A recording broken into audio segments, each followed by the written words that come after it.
Hello everyone, how are you doing? This is MD Tech here with another quick tutorial. In today's tutorial I'm going to show you guys how to hopefully resolve if you're getting an error that says server did not register with DCOM within the required timeout. So this should hopefully be a pretty straightforward tutorial, and without further ado, let's go ahead and jump right into it. So we're going to start by opening up the start menu. Just left click on the start button one time.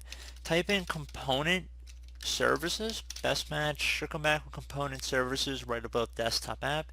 Go ahead and right click on that and then left click on run as administrator.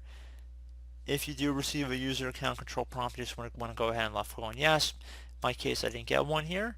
So underneath component services, which should be the default area we're launched to, should be a computers folder in here. Double click on that and then there should be something that says my computer.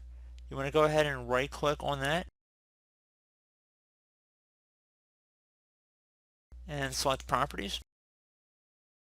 Now there should be a tab that says COM security. Go ahead and left click on that. And underneath access permissions you want to select edit default.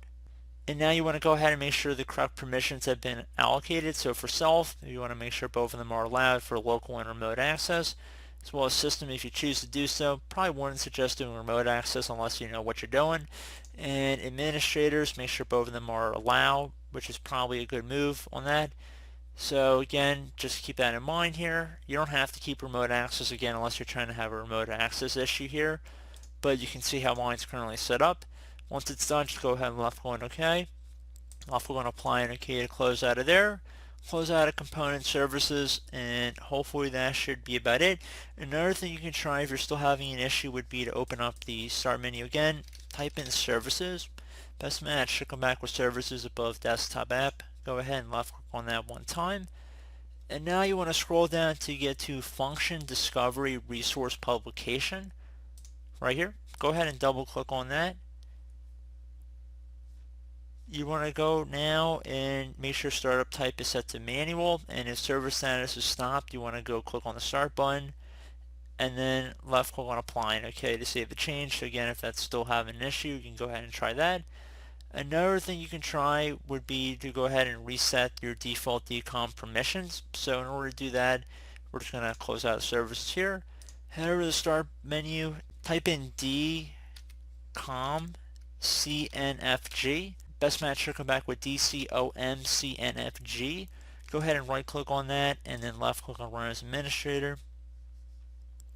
Basically going back in the component services again. Now go underneath computers, so double click on computers like we did before. Now we have my computer in here, right click on that and then left click on properties. And now left click on the default properties tab instead of what we did before was the COM security tab. So again, underneath default properties here, you want to set default impersonation level to identify. You want to set default authentication level to connect and default impersonation level to identify. Those are the default settings here, and then once it's done, just go ahead and left click on apply and OK. Left click on yes to close out of that. Restart your computer, and that should be about it. So as always, thank you guys for watching this brief tutorial. Do hope I was able to help you out, and I do look forward to catching you all in the next tutorial. Goodbye.